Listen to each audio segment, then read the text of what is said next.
ચાલો આજે એક એવી જગ્યાની વાત કરીએ જે શ્રદ્ધા અને રહસ્યથી ઘેરાયેલી છે. પોરબંદર પાસે આવેલું પ્રખ્યાત મૂચા હનુમાન મંદિર. પણ સવાલ એ છે કે આટલું મોટું મંદિર શહેરથી આટલું દૂર સવ એકાંતમાં કેમ બનાવવામાં આવ્યું? ચાલો આજે આપણે આ રહસ્યના મૂળ સુધી જઈએ. જરા આંખો બંધ કરીને વિચારો, તમે સૌરાષ્ટ્રના દરિયા કિનારે ગાડી ચલાવી રહ્યા છો.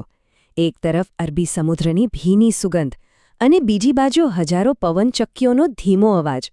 અને આ બધાની વચ્ચે શહેરના ઘોંઘાટથી દૂર એક એવી જગ્યા આવે છે જ્યાં પહોંચતા જ તમને લાગે કે જાણે શાંતિ કોને કહેવાય એ આજે સમજાયું. આ કોઈ સામાન્ય મંદિર નથી, આ એક અનુભવ છે. તો મુદ્દાની વાત પર આવીએ. આ મંદિર અહીં જ કેમ?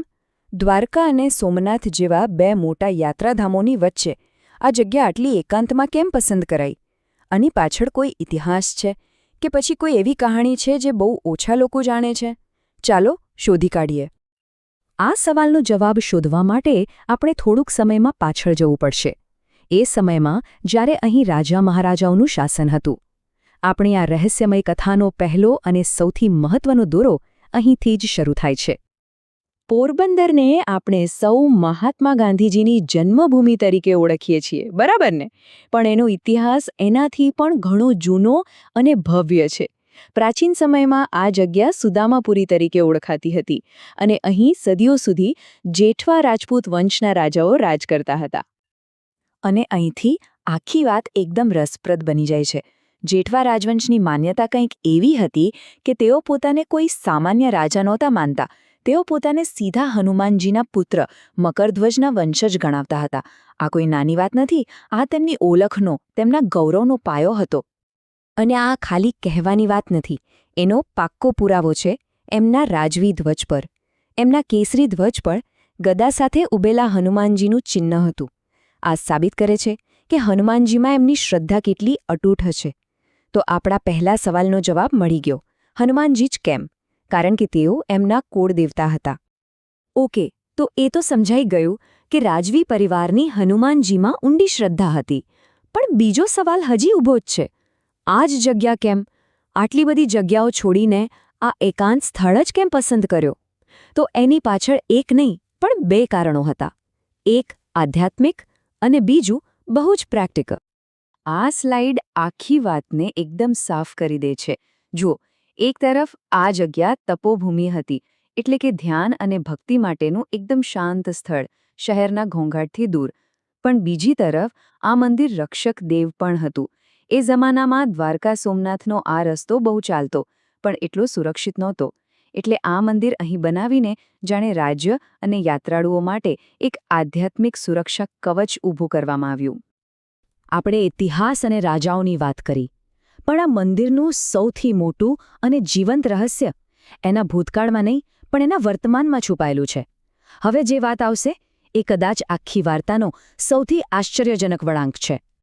રાજાઓની શ્રદ્ધા અને રસ્તાની સુરક્ષા આ બધા કારણો બરાબર છે, પણ આજે આ મંદિર જે ઊર્જાથી ધબકી રહ્યું છે એની પાછળ એક જીવતી જાગતી પ્રેરણા છે. કોણ છે એ વ્યક્તિ જેણે આ એકાંત સ્થળને આટલું જીવંત બનાવ્યું છે? અને આનો જવાબ સાંભળીને કદાચ થોડો આંચકો લાગશે. આ મંદિરના મુખ્ય સંચાલક અને પૂજારી છે એક ફ્રેન્ચ મહિલા. હા, તમે બિલકુલ બરાબર સાંભળ્યું. પેરિસથી આવેલા જે આજે આખા વિસ્તારમાં સંતોષગીરી માતાજી તરીકે ઓળખાય છે. એમની કહાણી કોઈ ફિલ્મી સ્ટોરીથી ઓછી નથી. વિચારો, આજથી 50 વર્ષ પહેલાં 1970ના દાયકામાં એક યુવાન ફ્રેન્ચ છોકરી પ્રવાસી તરીકે અહીં આવી. ત્યારે અહીં કશું નહોતું, માત્ર એક ઝાડ નીચે હનુમાનજીની એક નાનકડી મૂર્તિ હતી. પણ એ મૂર્તિ અને એ જગ્યાએ એમને એવો ગજબનો આધ્યાત્મિક અનુભવ થયો કે એમને પેરિસનું પોતાનું જીવન છોડી દીધું અને અહીં જ રહીને હનુમાનજીની સેવામાં પોતાનું જીવન સમર્પિત કરી દીધું. અને એમની સેવા ખાલી પૂજાપાઠ પૂરતી સીમિત નથી, તેઓ સાચા અર્થમાં કર્મયોગી છે. આસપાસના ગામડાઓમાં શિક્ષણ માટે કામ કરે છે, યુવાનોને વ્યસનમુક્તિ માટે સમજાવે છે, સ્વચ્છતા અભિયાન ચલાવે છે અને મંદિરમાં જે કોઈ પણ આવે એ ભૂખ્યું ન જાય એ માટે સદાવ્રત એટલે કે અન્ન ક્ષેત્ર પણ ચલાવે છે. અને હા, એ પણ શુદ્ધ કાઠિયાવાડી બોલીમાં.